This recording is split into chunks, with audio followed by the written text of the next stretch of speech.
इमरान खान साहब के लिए और नवाज शरीफ साहब के लिए आसमान पर लिखी दो खबरें, एक अच्छी खबर है और एक बुरी खबर है, वो आपको सुनाने जा रहा हूं। अच्छी खबर इमरान खान साहब के लिए है, वो ये है कि नवंबर के महीने में इमरान खान साहब जेल से बाहर होंगे। यह आसमान पर लिखा जा चुका है, उनकी फर्द जुर्म उड़ा के रख दी जाएगी। जबकि नवाज शरीफ साहब के लिए बुरी खबर यह लिखी है कि नवाज शरीफ साहब बुरी तरह से ट्रैप हो चुके हैं और वो जेल की सलाखों के पीछे होंगे। यह दावा मैं नहीं कर रहा दोस्तों, मारूफ एस्ट्रोलॉजर हैं मोहम्मद अली साहब। ये मोहम्मद अली साहब अपनी सियासी पेशगोइयों की वजह से मारूफ है और अब उन्होंने ये दावा किया है, उन्होंने कहा है कि अगर मेरी ये खबर सच साबित ना हो तो मैं हमेशा के लिए एस्ट्रोलॉजी छोड़ दूंगा। दोस्तों, किसी भी प्रोफेशनल के लिए ये एक बहुत बड़ी बात होती है। किसी भी प्रोफेशनल की जानिब से यह दावा बहुत बड़ा दावा होता है कि अगर ये काम ना हुआ तो मैं अपना प्रोफेशन छोड़ दूंगा। तो इनकी मुतादिद सियासी पेशगोइयां हैं जो माजी में सच साबित हो चुकी हैं। अगर उनकी मैं डिटेल में जाऊंगा तो वीडियो बहुत लंबी हो जाएगी। अपने पॉइंट पे आते हैं। इन्होंने कहा है कि जी ये, अच्छा एक और चीज आपको बता दूं, ये जो होते हैं एस्ट्रोलॉजर, ये जो माहिर इल्म नजूम होते हैं, ये जो सितारों का हाल जानते हैं, ये सितारों की हरकत की वजह से बताते हैं कि माहौल क्या बनने जा रहा है। ये सितारा इस घर में है तो ये होगा, कल को ये सितारा यहां जाएगा, ये सयारा यहां जाएगा, ये डेट आएगी, इस डेट को ये उसके घर में जाएगा तो ये रिलीफ मिलेगा या ये तकलीफ मिलेगी। अब ये आसमान पर लिखा फैसला, सितारों की चाल, जमीन पर कैसे इसका ग्राउंड बन रहा है और कैसे ये सच साबित होने जा रही है, ये कहानी मैं आपको सुनाता हूं। दोस्तों, इस वक्त वाज़े रहे, इमरान खान साहब जेल के अंदर हैं, नवाज शरीफ साहब जेल के बाहर हैं।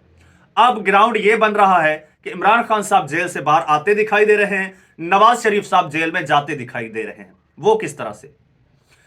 दोस्तों, 9 मई का वाकया हुआ, उसको लेकर इमरान खान साहब को बंद किया गया। पहले वो अलकादिर ट्रस्ट में बंद किया गया, कुछ नहीं निकला, छोड़ दिया गया।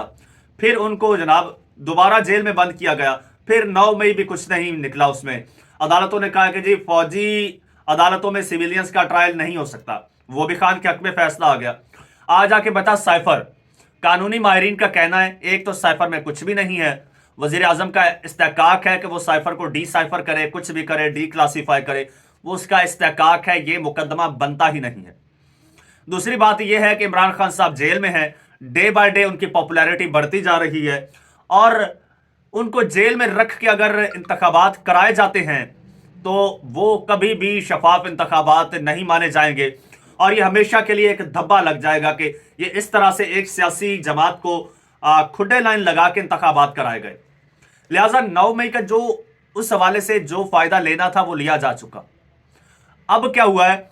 अब वो चाहते हैं कि अब मामलात सेटल हो। जो डेंट पड़ना था वो भी पड़ गया, जो फायदा लेना था वो भी ले लिया। शायद मामला बहुत आगे निकल चुका है।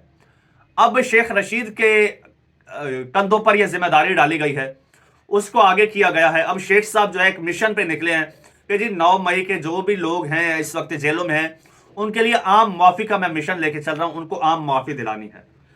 तो बेसिकली दोस्तों, किसी ना किसी को तो फ्रंट पे लाना था ना। ऐसे ही सबको छोड़ दिया जाता तो फिर और ज्यादा आप समझते हैं और ज्यादा बदनामी होती। तो ये शेख रशीद साहब के हवाले ये चीज की गई है, ये मिशन उनको दिया गया है कि आप इनको माफी दिलवाओ, हम इनको छोड़ देंगे और खान साहब बाहर आएंगे। और बाहर आके खैर उनकी नाअहली शायद बरकरार रहे लेकिन वो जेल से बाहर आ जाएंगे। और इस हवाले से एक और चीज आपको बता दूं, दूसरी जानिब नवाज शरीफ साहब हैं। तो नवाज शरीफ साहब के बारे में वैसे तो आप देख रहे हैं कि उनको बड़ी जमानतें मिल रही हैं, पंजाब गवर्नमेंट उनकी सजा जो है वो मुअत्तल कर देती है, अदालतों से जमानतें मिल रही हैं। लेकिन हामिद मीर साहब ने इमरान खान साहब के प्रोग्राम में उन्होंने एक बड़ा दावा किया है, उन्होंने अपना तज्जिया दिया है। और दोस्तों, आपको एक बात बताता चलूं कि हामिद मीर साहब का जो तज्जिया होता है ना, वो बेसिकली इंफॉर्मेशन होती है, वो इंफॉर्मेशन दे रहे होते हैं। ठीक, तो उन्होंने कहा है कि बज़ाहिर जो नजर आ रहा है कि नवाज शरीफ साहब को रिलीफ मिल रहा है, जमानतें मिल रही हैं, लेकिन नवाज शरीफ साहब को रिलीफ नहीं मिल सकता। इनके जो केसेस हैं वो बहुत संगीन हैं। इनको जमानतें तो मिल सकती हैं 4 दिन की, फिर 2 दिन की, इससे ज्यादा नहीं। जो इस वक्त आला अदलिया है ना, और आला अदलिया के जो इस वक्त काजी हैं वो बड़े अनबायस्ड इंसान हैं और बड़े फैक्ट्स को देखकर फैसला करने वाले हैं, वो किसी की तरफ उनका झुकाव नहीं है। उनका जो उनका आप करियर उठा के देख लें, उन्होंने अपने करियर में ऐसे बोल्ड फैसले किए हैं, वो किसी के दबाव में नहीं आते, वो एस्टेब्लिशमेंट के दबाव में नहीं आए। उन्होंने एक डिक्टेटर से हलफ नहीं लिया था पीसीओ के तहत, ये मशहूर वाकया है। वो है इस वक्त काजी।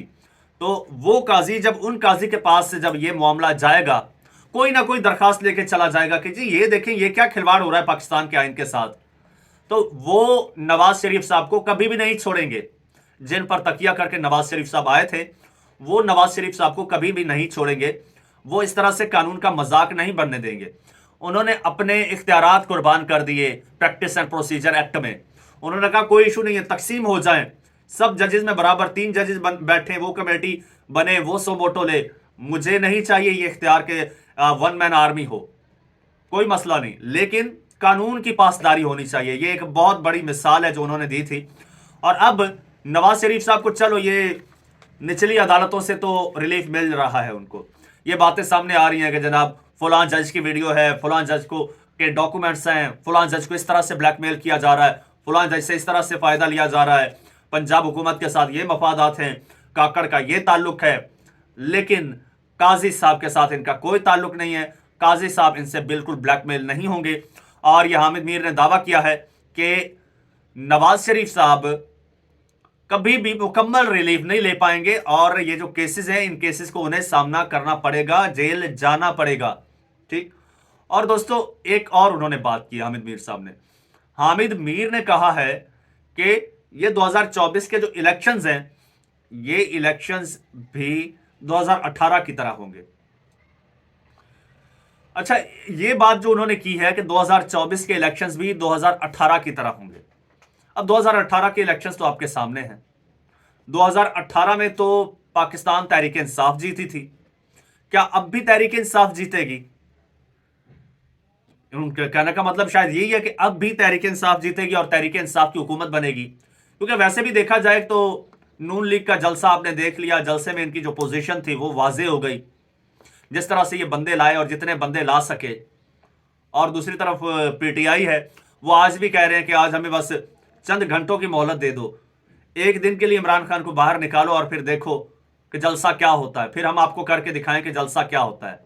चलो खान साहब को ना ही निकालो, वैसे पीटीआई को अलाउ करो कि चलो भी बगैर लीडर के जलसा कर लो, फिर आपको करके दिखाएंगे कि जलसा क्या होता है। तो दोस्तों जो अवाम का मूड है, अवाम का मूड, अब ये एक चीज जो मिस हो गई है, मैं आपको बताना भूल गया, वो ये कि इन्होंने अपनी पेशगोई में ये बात भी की है कि अवाम अपना फैसला देगी। वो किस तरह से? वो जनाब इस तरह से कि अवाम को अब ये लोग जो हैं, ये पीडीएम की जितनी जमातें थी ना पहले, ये फिर से एक होंगे, ये राबते करेंगे, चूंकि इलेक्शन होना नहीं है। फिर इन्होंने तहरीक चलानी है जी, इलेक्शन कराओ, इलेक्शन कराओ, अवाम को बाहर निकालेंगे। जब अवाम बाहर निकलेगी, प्रेशर पड़ेगा और फिर इलेक्शन इमरान खान साहब के अलावा, पीटीआई के अलावा तो हो नहीं सकते, लिहाजा पीटीआई भी ग्राउंड में आएगी, फिर ये प्रेशर पड़ेगा तो फिर इलेक्शन होंगे। ये अवाम इस तरह से अपना फैसला सुनाएगी। और जब इमरान खान साहब बाहर आएंगे तो फिर कोई ऐसा सियासतदान को इतना कदावर है नहीं, चाहे नवाज शरीफ हो, जरदारी हो, कि ये उसका मुकाबला कर सके। तो दोस्तों नवंबर के महीने में ज्यादा वक्त नहीं है, चंद दिन बचे, सिर्फ चंद दिन, और ये ग्राउंड बनना शुरू हो गया है। देखते हैं हालात किस तरफ जाते हैं। हमेशा अच्छे की उम्मीद रखनी चाहिए। चैनल को सब्सक्राइब कर लीजिए। मुझे इजाजत दीजिए। अल्लाह हाफिज।